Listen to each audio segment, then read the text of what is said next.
All right. Hey everyone, this is Mark Treichel with another episode of With Flying Colors. I'm excited today to be here with Lenwood Brooks of Performance Trust. Lenwood, how you doing today? Mark, I'm doing great. It's great to be with you. I'm honored to be a second-time guest on the program. I guess that means the ratings were good enough last Yeah, time. that's right. Yeah, you got people liked your last episode, and you've had a couple more stops along the train track since we last chatted, so that's gonna be fun catching up and a lot going on. Well, but in all serious, Mark, I went to Performance Trust seminar a couple weeks ago, and I was sitting at a table with credit union leaders, and there were four of us at the table. And at that table, three of us were regular listeners of this program. So, congratulations on building With Flying Colors. I think it is an incredibly educational and informative podcast. And I know from last time I was on the program, Mark, I heard from so many friends in the credit union space, but also heard from so many friends at our former agency, the Yeah. National Credit Union Administration. So your reach here is far and deep into the credit union community, and I'm honored to be back with you today. Well, I appreciate that. It's funny. I can tell when I issue an episode that NCUA likes because the volume kicks up a little bit and I can tell they're spreading it around the building. So I suspect that this is going to be one of those. So, hey, with that, so you're at Performance Trust now. You were at the Federal Home Loan Bank of Dallas, I believe, before that. And then, of course, we met when you were the chief of staff for Rodney Hood, Chairman Hood at NCUA.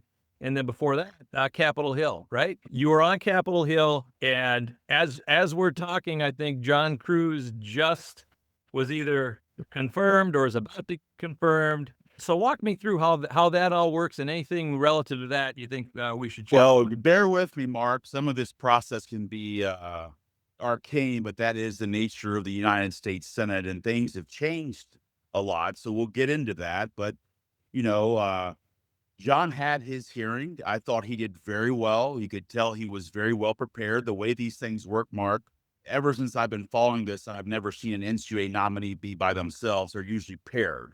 So in Mr. Cruz's case, he was paired with someone from Housing and Urban Development and someone at the White House. And the reason that's relevant, Mark, of course, if you have someone on the White House on your panel, most of the questions probably are going to be directed to them. And when you're nominee, that can be a good thing. It limits gotcha questions and so forth. And that's exactly what happened in Mr. Cruz's case. But that being said, the few questions he did get asked, I thought he was incredibly skilled in how he answered them. It came across to me that he was well prepared and intelligent. And I know, Mark, as I've said on both sides of the dais as a staffer, I worked for Senator Wicker on his service on the Senate Bank Committee. I worked for Rodney Hood at the NCUA, and I've seen what it's like. And I just want to reiterate this. You can't understand how much work goes into these hearings on an agency side. It is absolutely enormous. I remember when Cal Houtman was going through the process. I mean, his binder was probably over 10 inches, and it's a lot. It's a ton of work, but I just want to commend NCUA and I want to commend Mr. Cruz because it was obvious as someone who's watched a lot of these hearings that a lot of work went in to the hearing and he was well prepared. So after that hearing takes place, Mark, what then happens is they do questions for the record. So that gives every senator on the Senate Banking Committee an opportunity to ask questions of the nominee in writing. That process can take a week or so. So you have that play out. And then the committee will gather back in and will vote them out of committee either on a voice basis or vote one at a time as a member of the Senate Bank Committee. At this point in time, Mark, John has favorably reported out of the Senate Bank Committee. And what's next for him is Senate floor action. And I know I've been talking a while, but I'll wrap up here. Here's where we go from here, Mark. The Senate continually changes their cloture rules, okay, in practice. And what that means for John is that at this point, his nomination can move in block. So up until recently, these cloture motions had to move one at a time. And I went back and looked, Mark, for Mr. Houtman. It took something like 4 or 5 months, the Really? time when he was reported out of committee to when the Senate confirmed him. And what this is going to practically mean for Mr. Cruz is I think there is a very high probability the Senate will confirm him before their August summer recess. So very soon, and it will probably be in block with whether it's 50 or 100 nominees. Most nominees can move in block. Now, cabinet nominees, I believe, are different. Judicial nominees are different. They still move one at a time. But this will matter to John because he doesn't have to wait 4 or 5 months to serve. I think is very probable that he gets confirmed very soon, and he'll be able to hit the ground running, but it will still be an NCUA board of one. That's interesting.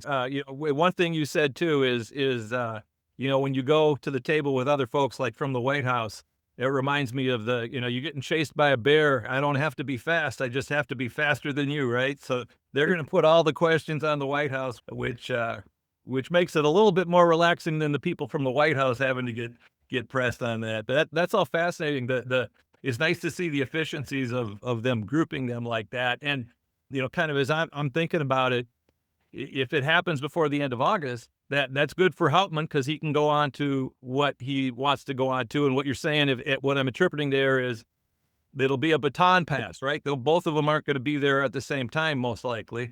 That's exactly right, Mark. And the Senate, we'll be moving that nomination, and Kyle will move on to his next opportunity, which I'm excited for him. It sounds like a great opportunity. Yeah, absolutely. And then so Cruz getting in there, say end of August, beginning of September. It's like, that, as you know, when you're at NCUA, the budget, you get past July, August, there's no board meeting in August, and the staff is working on the budget. And then you got the public budget briefing or hearing, whatever you want to call it. And then you got the budget coming up. So he's going to be, it's good. He's a young man. He's going to need a lot of that energy to have lots of meetings to get up to speed. So in that vein, what's it like, to be a political appointee coming into an agency? You've got the career staff who've been there. When you guys came in, I'd been at NCUA for 30 years, right? So, and there's these armies of career staff that have been there, and then you're coming in new, you get briefed, you got these great briefing books, and that kind of puts all this energy and ideas in your head. But what's it like coming in, political? Well, Mark, I'll tell you, it's a humbling process. I don't think you can quite understand what's it like until you go through it. And especially being the chairman or in the chairman's office. I mean, the schedule is intense. It is relentless. I mean, your days are jam-packed. On behalf of the agency, you're managing HR matters. You're having to do general management. Every credit union wants your time. Every staff member wants your time. You've got interagency meetings with your other federal partners.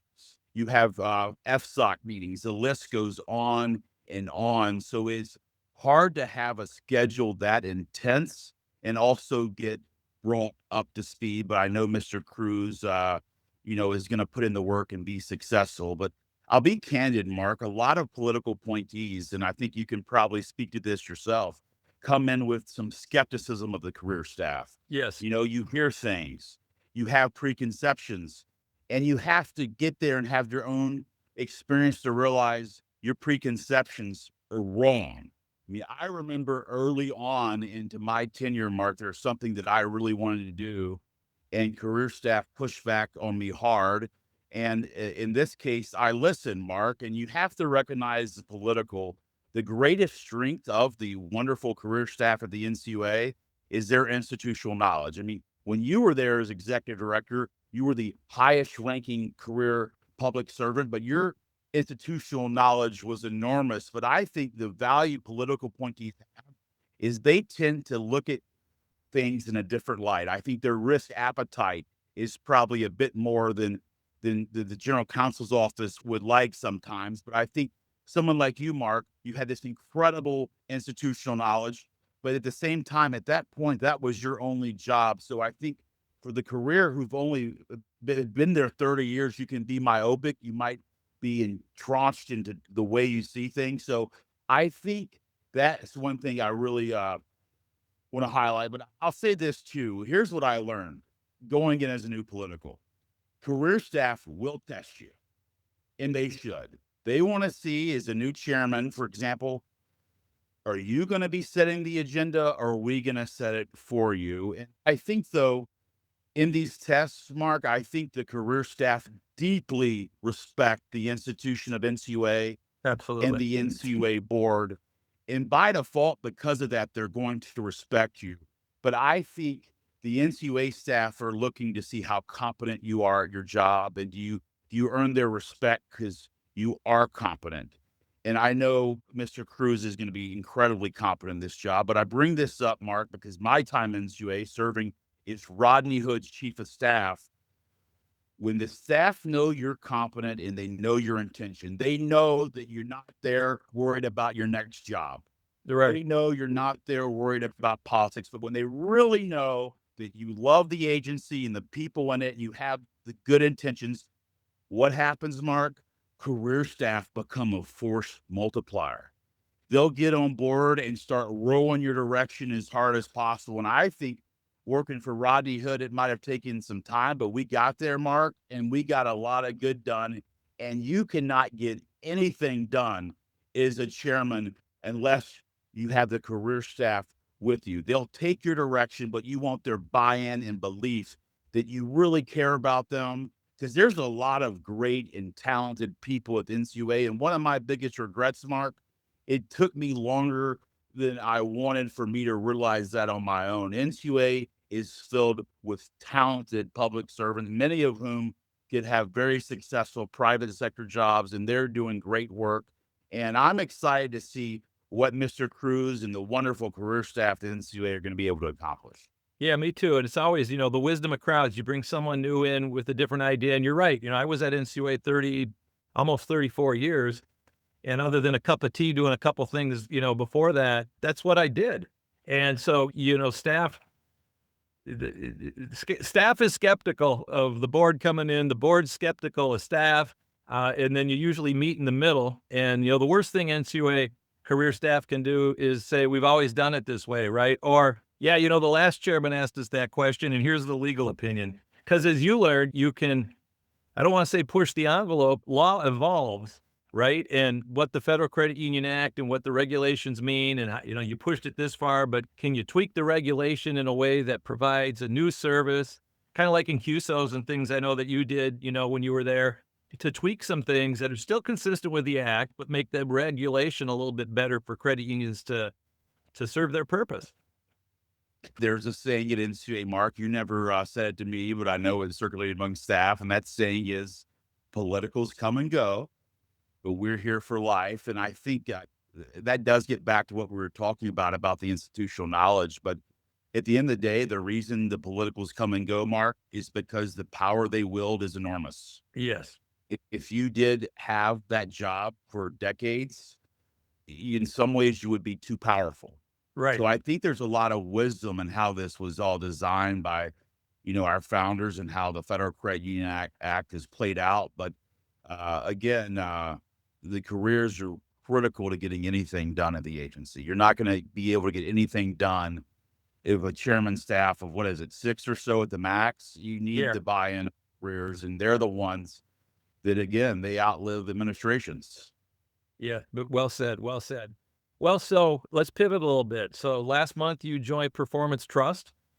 So tell me a little bit about what Performance Trust does. I know a little bit of it, and my listeners you might even have some of my listeners who are clients, and then what it is you'll be doing in your new role.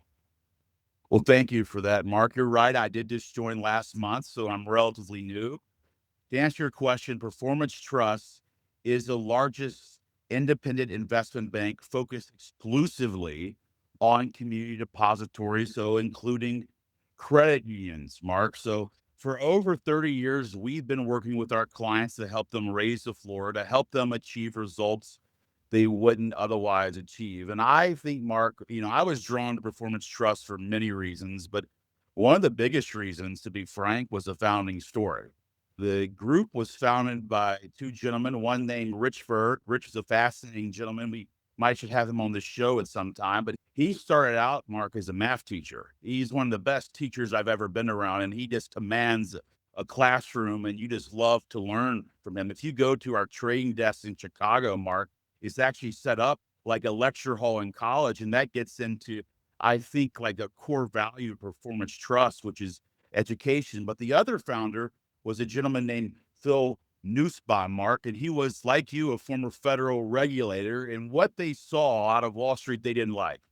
They saw over 30 years ago community depository institutions taking on poor risk rewards on their balance sheet from Wall Street, buying products they probably had no business buying. But Mark, they just didn't complain about the problem. They did something about it. And that's how performance trust was founded. And we're focused on principles, process, and framework. And that's hard to say when it's just words, Mark. But I think later on the podcast, we'll get into more specifics on what we actually do. But I came to PT because I saw a unique opportunity to turn insights into action. And you asked about what I'll specifically be doing, Mark. Well, I'll be doing, working alongside my colleagues, what they've been doing for many decades. And again, that is raising the floor, helping our clients achieve better results. And of course, Mark, with my background, I mean, I spent 18 years in DC, primarily in the regulatory realm and public policy realm. I'll continue to be involved. And when it makes sense, we'll be advocating for common sense reforms in the industry. So I'll still be involved in that regard. Very good. Yeah, that's the thing is the journey you take gives you this wisdom as you get old like me and you get a little bit older, right? And you can share that with performance trust. So I'm excited to see. I think the gray hair came in for me, Mark, when I was working alongside you in QA. Those long days get to you and the no sleep get to you. Yeah, that's right. That's right. The glory days. Yeah, a lot of fun. That's a lot of fun. Well, that's I'm excited for you and what you're going to do there at Performance Trust. They're lucky to have added you to the team. Now I'm going to pivot back to Cruz is getting added to the NCUA team, and I don't think I don't know if it came up today or not, but he was asked earlier about the legality, the issue of a one-member board, and perhaps the pending litigation, and he basically, I think, said, "Hey, I'm not a lawyer. That's for the Supreme Court and you all to figure out. And I'll help you put me on the board. And you put whoever you put with me, I'll work with them," or something like that. But so he didn't go into the specifics of that. Any thoughts on that, him taking that approach or that whole arena on the lawsuits and stuff? Well, Mark, I wouldn't want to answer that question either. I mean, Right? this is not a hypothetical. It is a real world example happening right now. And we're not going to be able to answer that question today here on a podcast, Mark. It will ultimately be decided by the courts. And the question is this: if you look at the NCUA statute, what happens when you have a board of one? Does one constitute a quorum? You can have very smart thinkers and lawyers on both sides of that argue that issue. But I do think there is a gray cloud hanging above the agency as long as they operate as one. I think they know that. And I think confirming John is a step in the right direction, but it's only a step. Until the board is at least two members, there will be a gray cloud unless the courts adjudicate it one way or the other. And that's where we stand right now, Mark. It's not a position I think they'd like to be in, but it is a position they're in. And I think the courts will decide that question, and who knows what they'll decide. Yeah, very well said. I like rock and roll. I like going to live concerts, and I'm a Van Morrison fan. And there's a Van Morrison line to a song. It's what's the sound of one hand clapping? And whether it's legal or not, whether they find out that a board of one can vote, it's kind of like the CFPB has an administrator of one, and it's one person. You lose that wisdom of crowd. So I'm excited for whenever the dust settles, there being a full board because you get that dialogue, right? Just like you get the dialogue between staff and a political, you get the dialogue within the sunshine rules of the three politicals on a board. And I think it gets to a better solution. I agree with you. I mean, I know we'll be going into this a bit later, but I like a 3-member board. It's not too large and it allows individual board members to have their own responsibilities. I'll tell you this, because Mark, you told me when we moved from chairman to board member to like how different it would be. And you really don't understand how different it is until you go through it. Yeah. It's so different. And I bring that up because I think when you're an NCUA board member, it's easier to get onboarded. I think when you're an NCUA board member, it's easy to take on personal projects. It's easier to dive deep into issues. And it's really more of what you make of it. But the chairman's office, again, to get back to what we were talking to a bit earlier, it's nonstop. Yeah, heavy is the head of he who wears the crown, right? Somebody famous said that back in the day. So I went back and I was looking at what we talked about last time, and one of those things was the trend at NCUA board members is that congressional staff become NCUA board members. It's not someone who comes from having run a credit union or working at a trade association. What's your take on having predicted that's where it had been, and Cruz kind of fits that approach? What's your thoughts relative to how Well, that's going to play out? you look at the last three board members, I believe, Cal Houtman, who worked for a member on the Senate Bank Committee, Tanya Suka, who I believe, Mark, she was on the Senate Bank Committee staff, but if not, she worked for a member on that committee. And then Mr. Cruz, who was on the Senate Banking Committee staff with Mr. Toomey, I believe. So, look, I predicted it back when we last spoke over 2 years ago. This trend would continue. I've been right. Look, it is a political job by definition being on the NCUA board.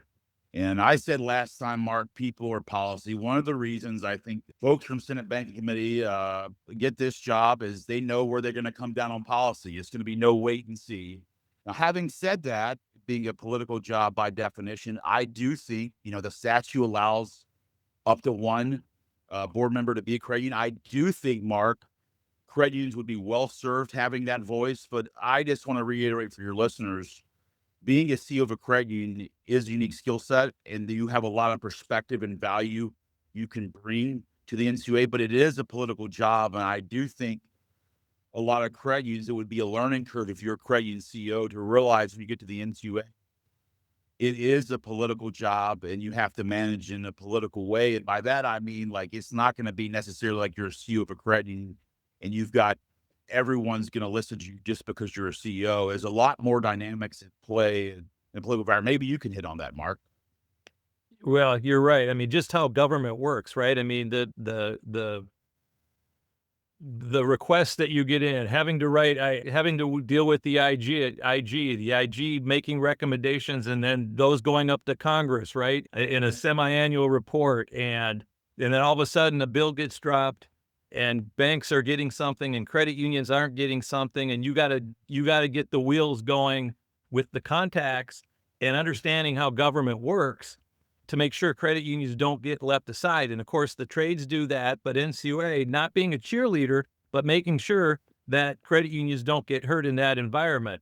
And so if you've got, to me, those are just some examples. If you understand how government works, how Washington, D.C. works, that can add a value to those types of things. You might understand as a CEO of a credit union wanting to be on an NCUA board, how this reg could be tweaked in this way to help. But if you're the chair and you're in that position and you're trying to get Washington, D.C. to listen, you don't necessarily have those skill sets because you were a good communicator at your credit union with your board.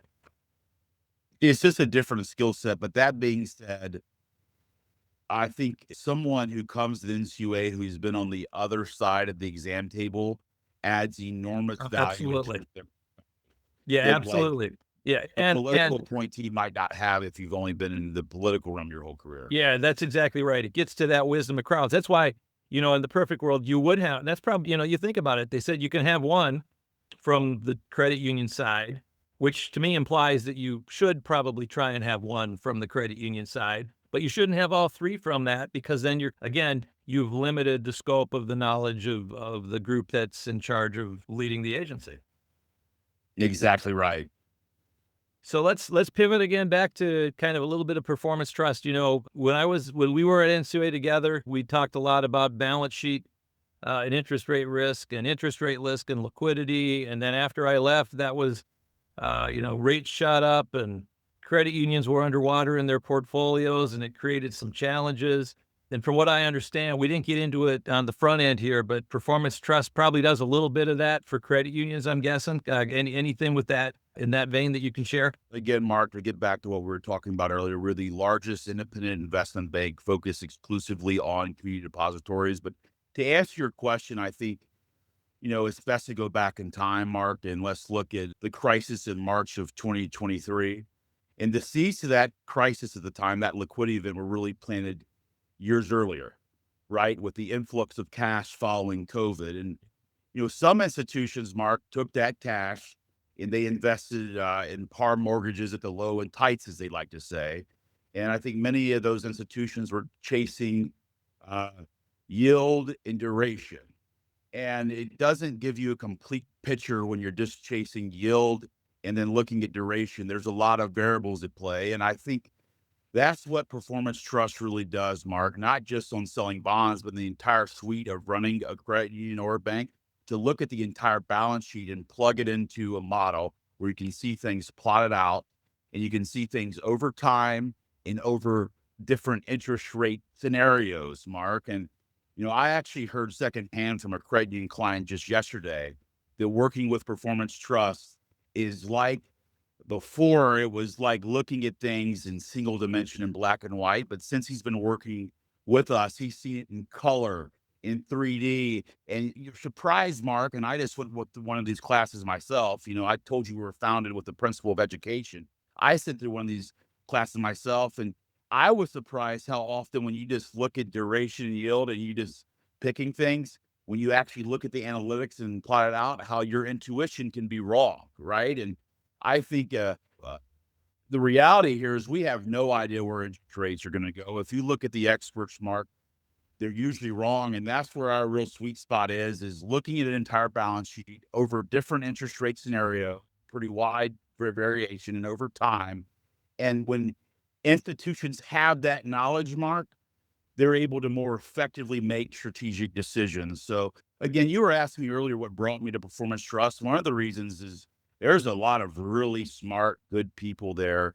And our mission every day is to help credit unions and community banks. And Mark, the thing that makes me excited is when a credit union can improve its net worth, it allows them to better live out the credit union mission. It allows them to make life better for their members, make life better for their communities. And that's why we exist. And we're excited to be partners with credit unions and work together to help them live out their mission.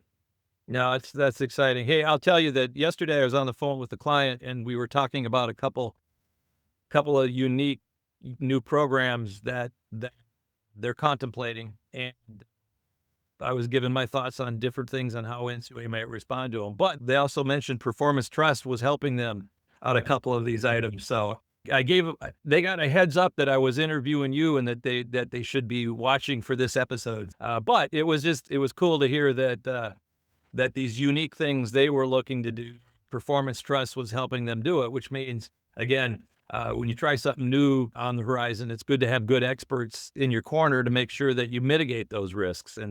But speaking of risks, what keeps you up at night? Is there anything on the balance sheets? I know you're just kind of getting into the performance trust side of things, but Well, I still read the NCUA data, Mark, like you do. yes. And fortunately, Mark, I sleep well most nights. But to answer your question, though, seriously, I think credit quality is something we still need to be keeping an eye on. Delinquencies still keep an eye on. It looks like, some of that's plateaued, but I still think is something to watch. I think commercial lending obviously is an issue. I think is something NCUA is going to be looking at closely. But as you well know, Mark, unless you're a low income designated credit union, that is capped out at 12.25%. So by the way NCUA is structured, the Federal Credit Union Act structured, that risk is contained by that structure in the law. But when I look at the industry, Mark, the thing that I think is the biggest challenge for credit unions is credit unions that are able to continue to grow their membership and those who aren't. And I think that is a big challenge. I think, some of the credit unions that haven't leaned in heavily into a digital platform, I think those probably will continue to merge away unless there's special factors at play, Mark. But I think the credit union movement is well served having an ecosystem where you're really tiny credit union in the basement of a church and some of the largest of our institutions serving the market. I think that benefits the credit union ecosystem. And I think the industry has a lot going for it. Profitability has improved. The industry should be feeling good, but we should be cautiously optimistic, Mark. What keeps you up at night, my friend? Well, there are a lot of merger discussions, which is just the natural progression. What keeps me up at night, I think you hit, delinquency. Delinquency and loan losses is what kills credit unions and what hurts the insurance fund ultimately. Outside of, big frauds like the one they've got going on, which kind of they're going to take a lump on with the insurance fund. But even that big fraud, that's not going to trigger a premium. I would have to say, and it's outside of my area of expertise, is the cyber side of it, right? And the fraud side Yeah. and the losses in that arena. When I talk to my clients, I know those things are, it's a lot of what they lose sleep of. I know it was a lot of what the NCUA board would lose sleep of relative to NCUA or a credit union. And, there've been some recent stories of some hacks and different things. And, that's just, and it doesn't matter for credit unions. You can double their budget and they can figure out a way how to prevent fraud and how to do better cybersecurity. There's always more and different tools. And it just, that pressure of kind of guarding that wall, and then also the cost related to it when you're trying to build your capital and you're trying to serve your members. So, these CEOs and credit union warriors out there trying to fulfill the needs of their members, they've got a lot to worry about. And that's why it's good to have, be able to outsource some of the decisions and leverage using groups like Performance Trust and other consulting options in different areas out there. But that's kind of my take on that. No, I agree with you mentioned fraud, but you're exactly right. It is continuing to evolve rapidly. And you talk to some credit unions, fraud is like the biggest loss they've seen in years, Mark. So it is something that is very concerning. And you do have actors, foreign state actors, and you really have to be on your A game. That's right. That's right. Yep. And it's not cheap to be on your A game. So that the No, pressure to sure. that, right? I was a regulator for 33 years, and now I've been doing consulting for 6 years. And you've kind of been, so you worked on the Hill, you worked as a regulator at NCUA, you worked at the Federal Home Loan Bank, quasi regulator, if you will. I mean, that's kind of how I view that. And now you're in the private advisory and performance trust. So taking all of those angles and the concept of the NCUA examination, how have those different parts of your journey changed how you've kind of looked at what the NCUA exam is all about? Well, Mark, I think about that question. I think about something you told me maybe several months into my job at the NCUA. And I don't know if you remember telling me this, but you told me, Lenwood, a whisper from you comes off as a yell to staff. And that's not good for me when I have a loud voice anyway and a deep voice. But I did listen to you, Mark. And when I think about your question, it's a lot different sitting on the other side of the exam table. The examiners in NCUA are great. They carry out a core function, but I don't think they appreciate how something they say in passing can set off a fire drill in the C-suite of a credit union and take weeks to resolve. I think, Mark, a lot of the examiners could benefit from the same advice you gave me. A whisper to a credit union is going to come across as a yell. I think that's something the agency could think about going forward, but I think the NCUA does a great job overall, Mark. I mean, I think they don't try to regulate by press release and enforcement actions to embarrass credit unions. I think they do it when necessary, but I think NCUA is not a partner, but they are a fair regulator. And I think it's okay to want the institutions that you regulate to succeed. I think it's okay to have people that work at an agency that really believe intensely about the mission of credit unions. And I think the credit union community is well served by having regulators who can be tough and fair when necessary, but really want institutions to succeed, to serve the member owners, to serve those of modest means as defined in the Act. And, I'm excited for the future, Mark, to see where the future takes us, because I think it's bright for NCUA and I think it's bright for credit unions, even in this challenging environment with so many changes.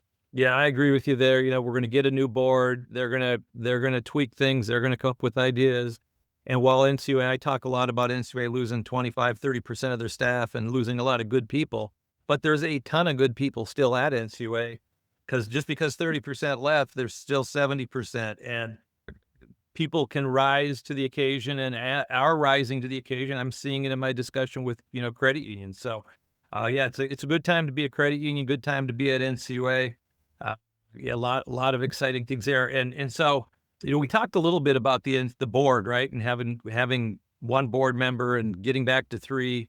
When do you, if you had to guess, if I said, what's your crystal ball?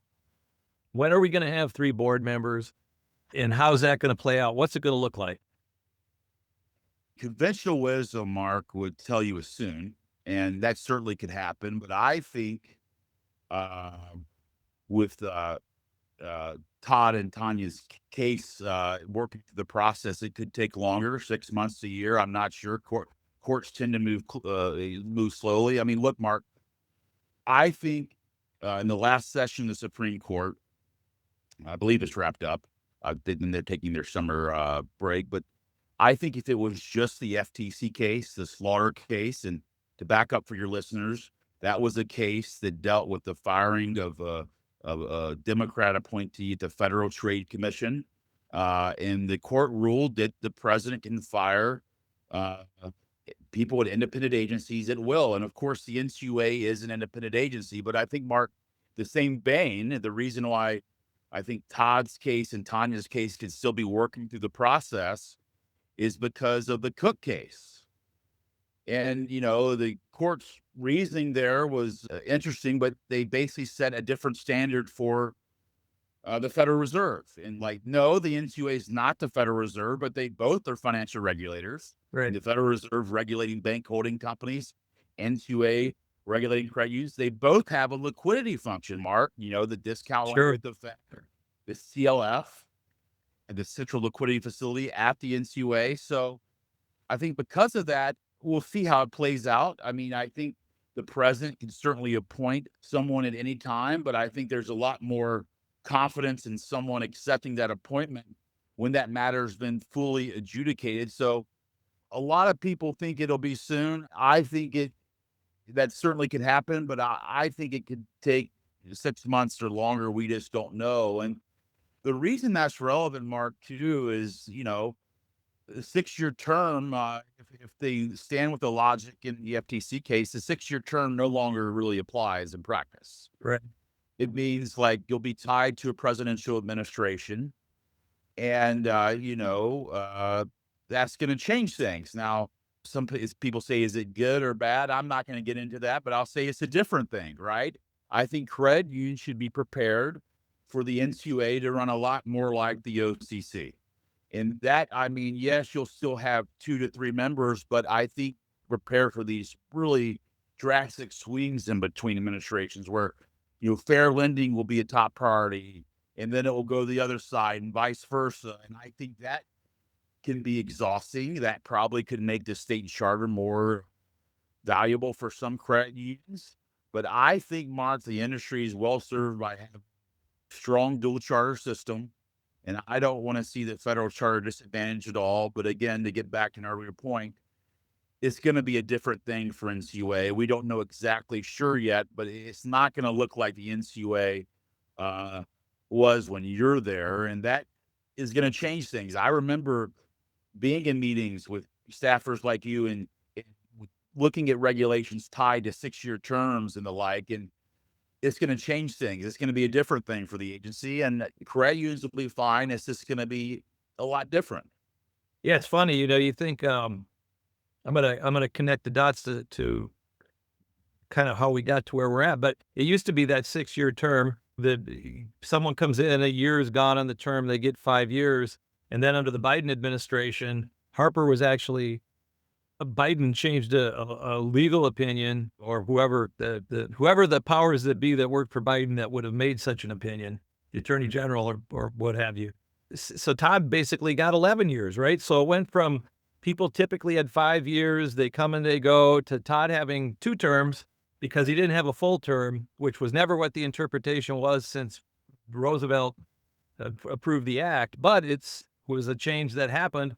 And then, instead of it being 11 years, it didn't shoot back down to 6. It shot back down to the terms don't mean anything. So we've kind of in the last 6, 7 years went from this to the podcast people can't understand this, but went from 6 years to 11 years and 11 months and 28 days down to, okay, it's just tied to the president. So what? And that's what a it great be, point. right? It's different. Well, that's a great point, Mark, too, in the light of the current situation in NCUA, because as the Trump administration's term continues to tick on, if it takes another year or so to adjudicate the matter involving Harper and Azuka, I mean, you could be then looking to have a nominee whose term could be as short as 1 year.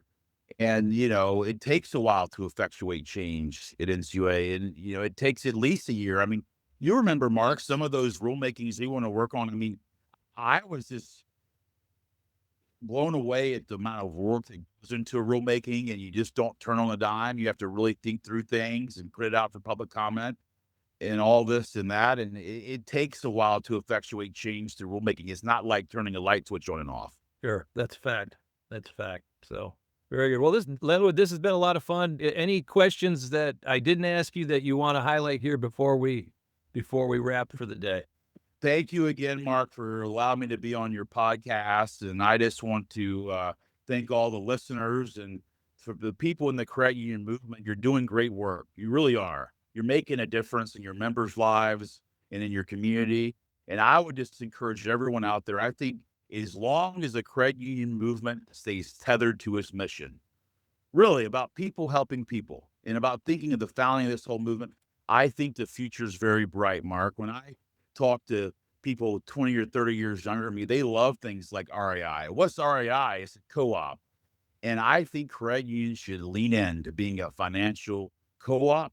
The future is bright and exciting, and I'm so glad to be on the ride with you all. That's a good place to wrap. And if someone wants to listens to this and they want to chat with you, what's the best way for someone to reach you, Lenwood?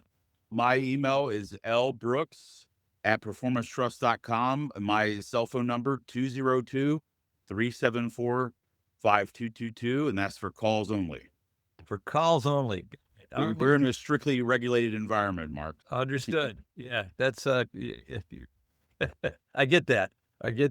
All right, Lenwood, this has been fun. I want to thank you for your time. Listeners, watchers, as always, appreciate you listening or watching. I hope you'll do the same again soon. This is Mark Treichel signing off with flying colors.